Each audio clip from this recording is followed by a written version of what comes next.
우리는 관계를 맺으며 삽니다. 이 세상에 홀로 사는 사람은 거의 없습니다. 우리는 사람들과 관계를 맺으며 삽니다. 일반적으로 이 관계는 세 단계가 있다고 합니다. 첫째는 그냥 아는 단계입니다. 예를 들면 어떤 유명한 연예인을 안다든지 아니면 정치인을 안다든지 대통령을 안다든지 그냥 아는 것입니다. 두 번째 단계는 인사하는 단계입니다. 그냥 마주치면 서로 인사만 하는 단계입니다. 세 번째 단계는 친밀한 단계입니다.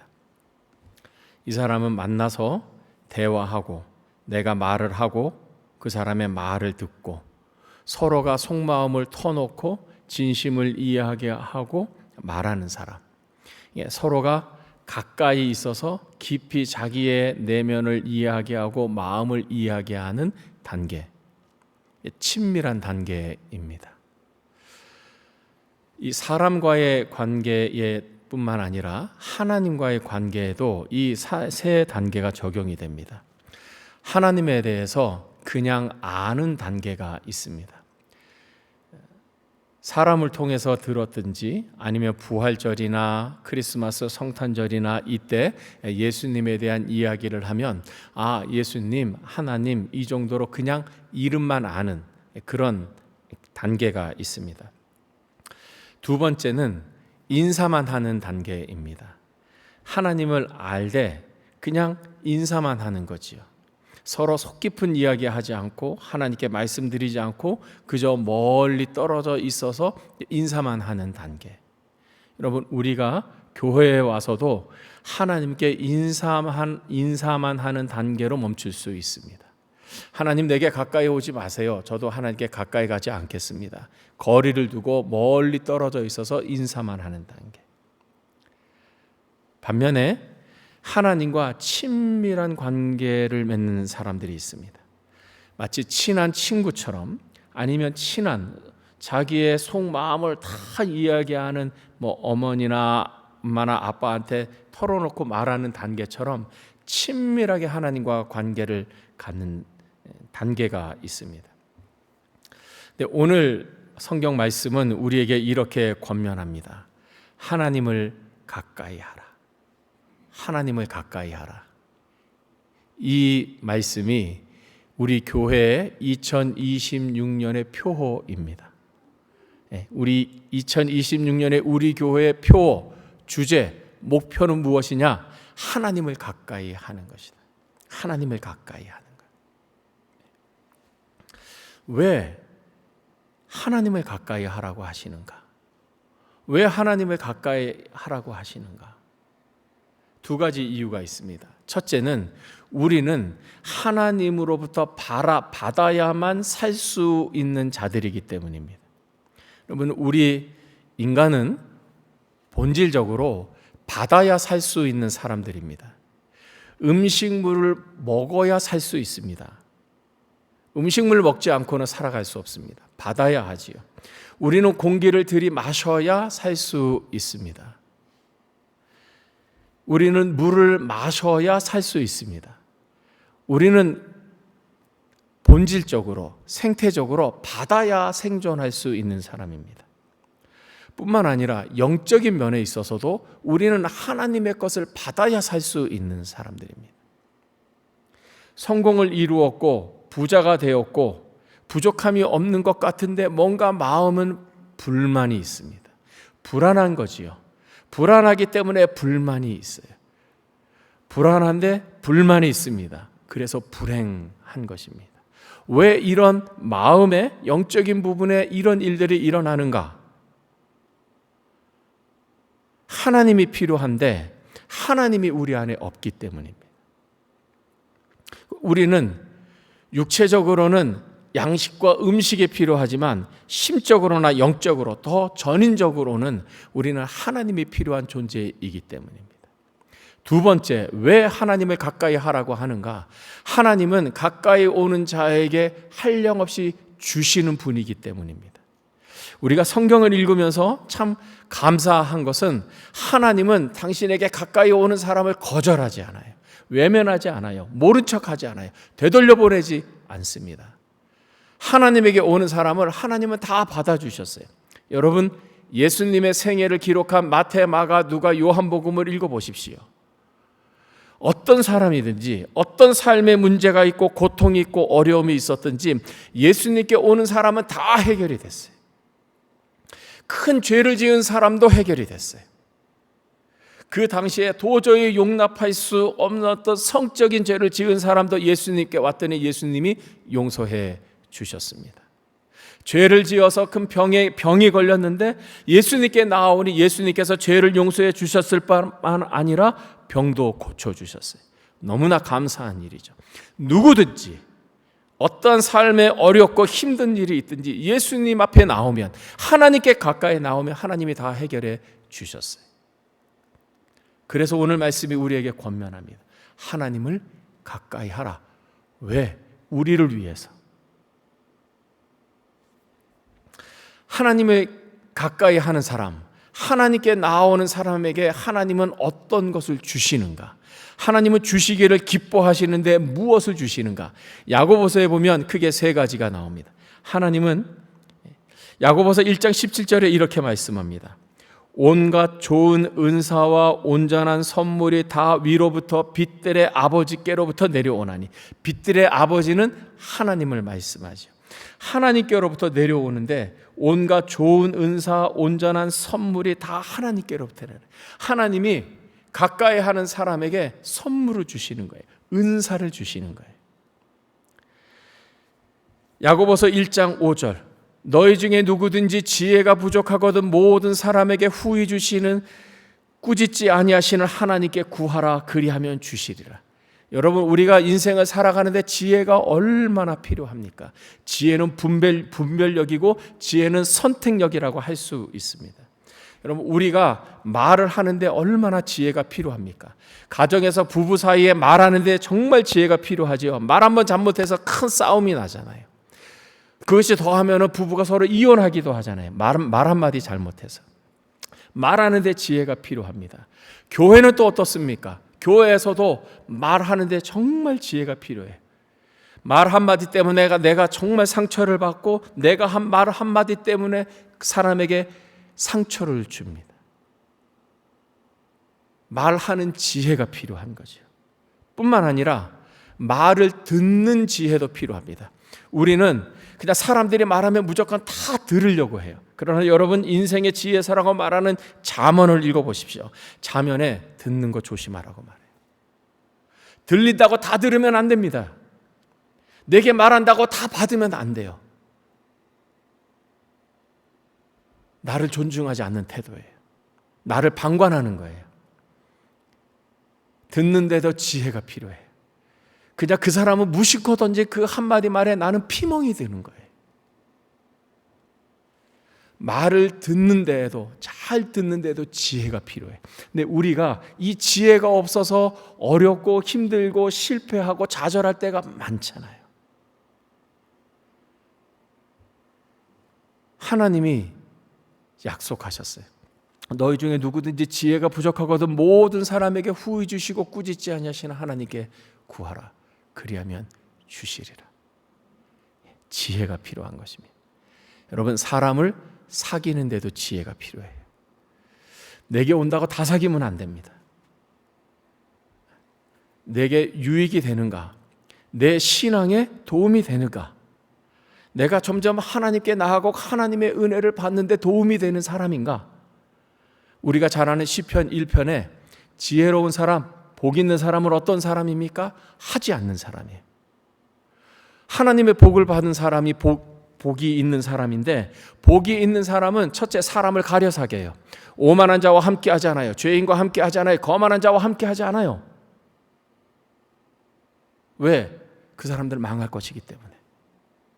망하는 사람과 함께 있으면 망하는 거죠. 사람을 분별하고 이 사람이 정말 내 신앙과 내 영혼에, 내 믿음에 도움이 되는 사람인가 분별하는데 지혜가 필요해요. 그런데 하나님이 바로 그 지혜를 주신다는 거예요. 선택할 수 있는 지혜. 가까이 나오는 자에게. 하나님은 생명을 주십니다. 하나님은 영원한 생명을 주세요. 죽어서도 이어지는 영원한 생명, 하나님의 생명을 줍니다. 우리가 잘 아는 이사야 40장에는 이렇게 말씀해, 여호와를 앙망하는 자는 새 힘을 얻으리니. 하나님이 새 힘을 주시는 거예요. 여호와 하나님을 앙망하는 사람에게 하나님이 힘을 주시는 거예요. 새 힘을 주시는 거예요.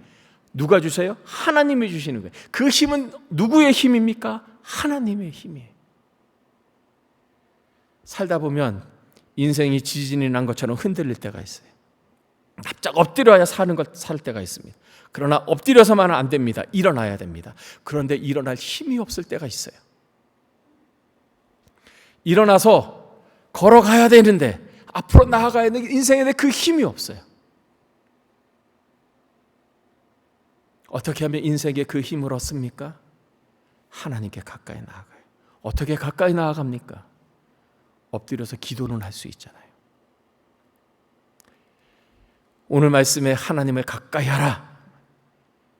우리를 위해서, 우리에게 유익되기 때문에, 우리에게 힘이 되고 도움이 되기 때문에 그렇습니다. 그렇다면 우리는 어떻게 하면 하나님께 가까이 나아갈 수 있습니까? 오늘 말씀을 한 번 더 읽겠습니다. 다 같이 시작. 하나님을 가까이 하라. 그리하면 너희를 가까이 하시리라. 죄인들아, 손을 깨끗이 하라. 두 마음을 품은 자들아, 마음을 성결하게 하라. 마음가짐입니다. 하나님께 가까이 나아가기 전에 먼저 우리가 마음가짐을 가져야 하는데, 그 마음가짐은 뭐냐? 죄인들아, 손을 깨끗이 하라. 두 마음을 품은 자들아, 마음을 성결하게 하라. 손을 깨끗이 씻으라는 거예요. 제사를 드리러 성전에 갈 때 제사를 지면 제사장들은 손을 씻었습니다. 하나님의 전에 들어갈 때는 손을 씻었어요. 회개한다는 의미죠.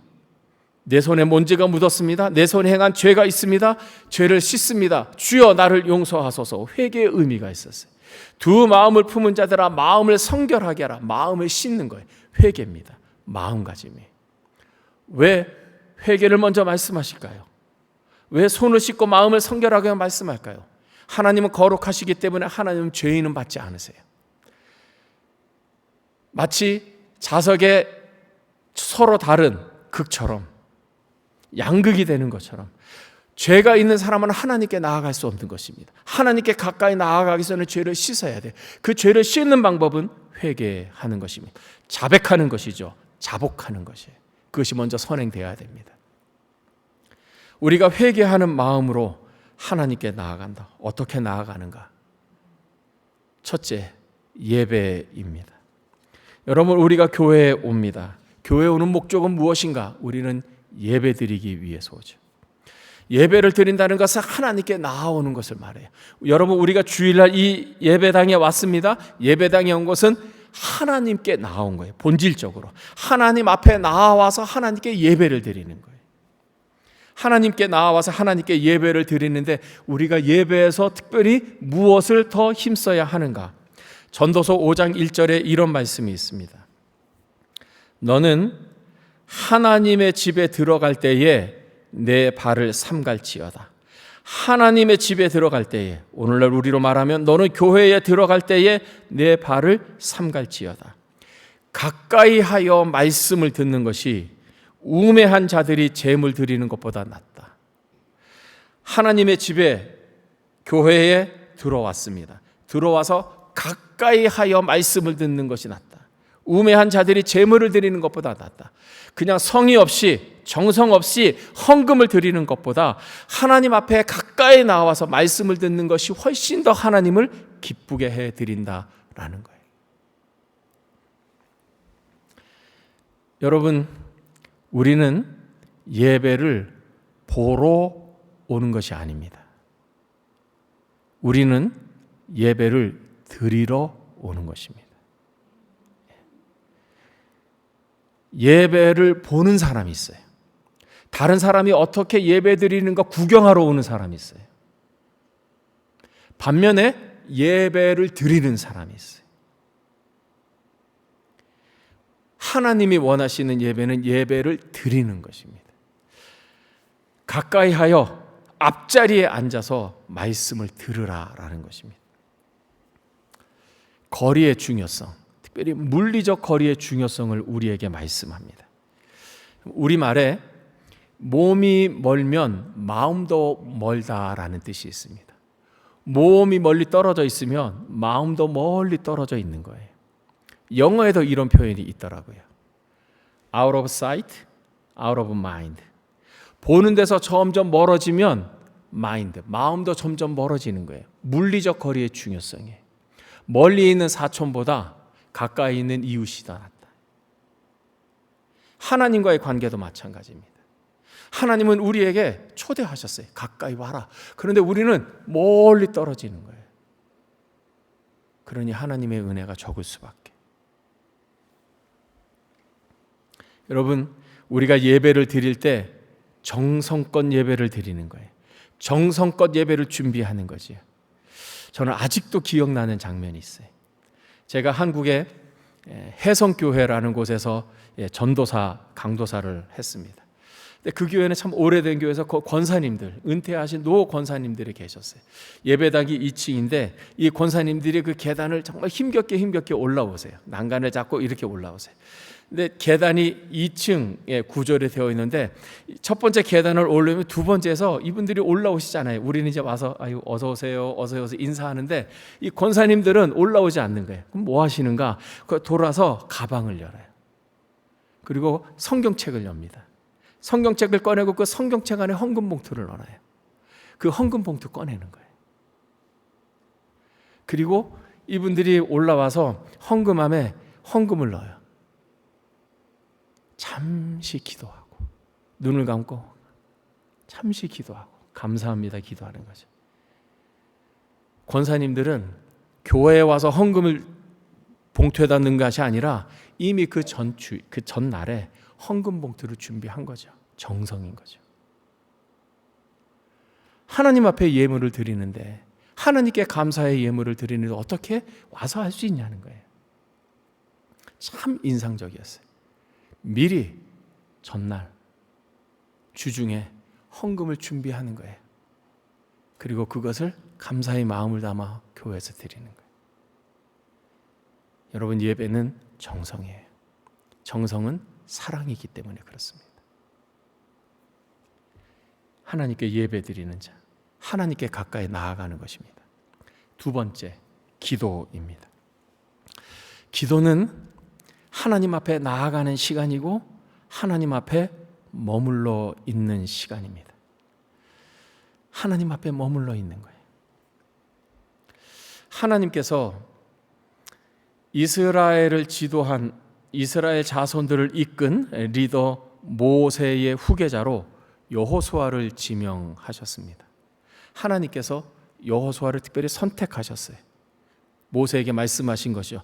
너의 후계자로 여호수아를 선택했다. 여호수아를 너의 후계자로 삼아라. 하나님은 왜 그 많은 사람들 중에 여호수아를 모세의 후계자로 세우셨을까? 여호수아가 단지 모세의 비서실장이었기 때문에 그랬을까? 출애굽기 33장 11절에 보면 하나님께서 여호수아를 왜 모세의 후계자로 세우셨는지 그 이유를 알 수 있습니다. 33장 11절에 이런 말씀이 나옵니다. 사람이 자기의 친구와 이야기함 같이 여호와께서는 모세와 대면하여 말씀하시며, 대면하여 서로 얼굴과 얼굴을 맞대면서 페이스 투 페이스, 얼굴과 얼굴을 대하면서 말씀을 하셨어요. 모세는 진으로 돌아오나 눈의 아들 젊은 수종자 여호수아는 회막을 떠나지 아니하니라. 이런 내용입니다. 이스라엘 자손이 금 송아지를 만들었습니다. 금으로 송아지를 만들었어요. 하나님이라고 했어요. 하나님은 어떤 형상이든지 만들지 말라고 말씀하셨어요. 이스라엘 자손이 죄를 지은 것입니다. 회개해야 됐어요. 모세와 여호수아가 회막이라고 하는 것을 만들어서 그 안에 들어가서 기도하는 것이죠. 우리로 말하면 기도실과 같은 것입니다. 거기서 모세가 기도하고 여호수아가 기도하는 것입니다. 모세가 기도하는데 하나님과 얼굴을 대면하면서 얼굴과 얼굴을 맞대면서 마치 친구처럼 친근하게 오랫동안 모세가 기도를 했어요. 모세가 기도를 다 마치고 회막을 나왔어요. 그런데 모세의 시종인 여호수아는 계속해서 기도했다라는 거죠. 더 많이 기도했다는 거예요. 모세보다 더. 하나님 앞에 더 오래, 더 많은 시간을 있었어요. 하나님의 마음을 알았겠죠. 하나님이 어떤 분인지를 알았겠죠. 하나님께서 여호수아를 후계자로 선택하셨어요. 여러분, 기도는 하나님 앞에 나아가고 하나님께 머무는 시간입니다. 2026년도에 여러분 기도 더 많이 하시기를 주님의 이름으로 축복합니다. 왜 기도를 10분만 해야 하나요? 기도를 30분 하면 안 되는 것입니까? 기도를 1시간 하면 안 되는 것입니까? 기도를 2시간 하면 안 되는 것입니까? 얼마든지 기도를 더 많이 할 수 있어요. 하나님은 기도하는 자에게 가까이 하시는 것입니다. 하나님께 가까이 나아가는 방법, 기도. 마지막 세 번째, 말씀입니다. 모든 성경은 하나님의 감동으로 되었습니다. 이 하나님의 감동으로 되었다는 말은 하나님의 호흡으로 되었다는 말이에요. 하나님의 입에서 나오는 것으로 해요. 하나님의 기운이죠. 하나님의 말씀이죠. 하나님의 생명력이고 능력이죠. 성경을 통해서, 하나님의 감동 기록된 성경을 통해서 우리는 하나님 앞에 나아갈 수 있습니다. 여러분, 제가 이 말씀을 드리면 어느 분인지 아시겠지만 익명으로 말씀을 드립니다. 저희 교회에 한 집사님이 타 지역에 이사 오셔서 우리 교회에 오셨습니다.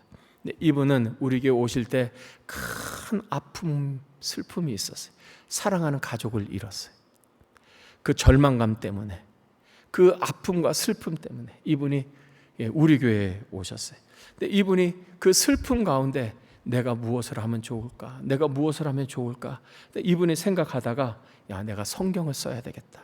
그래서 이분이 성경을 쓰기 시작했어요. 창세기 1장 1절부터 성경을 1년 넘게 성경을 쓰셨어요. 근데 이분의 마음이 본인도 모르는 사이에 마음이 점점점 회복이 되는 거예요. 이분의 표현에 의하면 처음에는 이 사랑하는 이 가족을 잃은 이 슬픔 때문에 그냥 슬픔의 눈물을 흘렸는데 어느 날 자기가 울고 있는데 이제는 그 슬픔의 눈물이 아니라 기쁨의 눈물이라는 거예요. 너무 기쁜 거죠. 이분이 처음에 생각했어요. 왜 내 마음이 이렇게 더 좋아지고 안정을 느끼고 왜 이렇게 됐을까? 시간이 약이라고 하더니 시간이 지나서 그랬나 보다. 처음에 그렇게 생각했습니다. 그러나 나중에 조금 더 생각해 보니 시간이 아니었어요. 시간을 어떻게 보냈느냐 했어요. 시간 속에서 이분이 성경을 썼는데 이 성경을 필사하고 기록하는 가운데 이 말씀을 통해서 마음이 치유가 되고 회복이 일어났던 거죠. 말씀의 능력이. 말씀은 하나님의 감동으로 되었고 하나님의 호흡으로 되었고 하나님의 생명력이고 하나님의 능력이기 때문에 여러분, 말씀을 읽으면 하나님의 생명이 우리 안에 역사하는 거예요. 말씀을 통해서 우리는 하나님과 하나가 되는 거예요. 하나님과 동거하고 동행하는 것입니다. 하나님을 가까이 하는 실제적인 방법. 첫째, 교회의 모든 공적인 예배에 참여하라. 우리가 경험적으로 알아요. 주일 예배 한 번으로는 안 된다. 주일 예배 한 번 드리는 거는 안 된다. 새벽 예배도 드리고 수요 기도해도 금요 기도해도 가족 모임에도 심지어 공동체 성경 공부에 공동체 성경 읽기에도 들어가서 함께 해야 돼. 가능한 한 많은 시간을 자주 오랫동안 말씀과 기도 예배에 함께 보내야 하는 것입니다. 두 번째, 개인 경건 생활을 습관화하십시오. 그 누구의 방해도 없이 나 홀로 하나님과 독대하고 대면하는 시간을 가져야 돼. 10분이 좋습니다. 30분도 좋습니다. 1시간도 좋습니다. 그 이상이 가능하다면 그 이상 하나님의 말씀을 듣고 기도하는 시간을 가져야 돼. 그래야 우리가 힘을 얻는 거예요.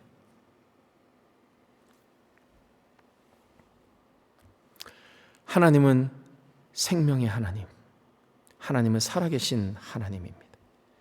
하나님께 가까이 가면 가까이 갈수록 하나님의 생명을 받고, 하나님은 하나님이 앉아 계신 보좌는 은혜의 보좌이기 때문에 우리가 하나님께 가까이 나아가면 하나님의 은혜를 받는 것입니다.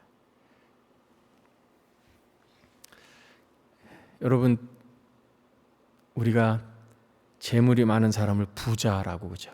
재물 부자. 재물 부자보다 더 좋은 부자가 있습니다. 기도 부자. 기도를 많이 해서 기도가 쌓인 기도 부자. 말씀 부자가 있어요. 말씀을 많이 들었어요. 말씀을 내가 많이 읽었어요. 그 말씀이 꽉 찬 말씀 부자. 재물 부자는 불안해요. 재물 때문에 교만해질 수 있는 요소가 얼마든지 있거든요. 재물 때문에 하나님을 떠나고 하나님을 멀리할 수 있는 요소가 너무 많아요. 불안해요. 그러나 여러분, 기도 부자, 말씀 부자는 우리의 삶을 견고하게 힘있게 해줍니다.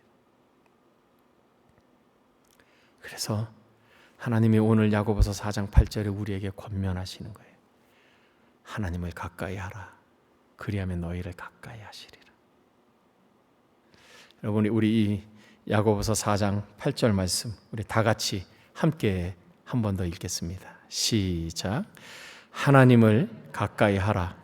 그리하면 너희를 가까이 하시리라. 죄인들아, 손을 깨끗이 하라. 두 마음을 품은 자들아, 마음을 성결하게 하라. 사랑하는 성도 여러분, 2026년도에는 그 어느 해보다 더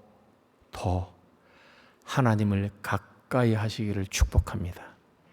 그리하면 하나님이 너희를 가까이 하시리라. 이 은혜와 이 능력이 여러분의 삶 가운데 충만하게 넘치시기를 주님의 이름으로 축복합니다. 기도하겠습니다.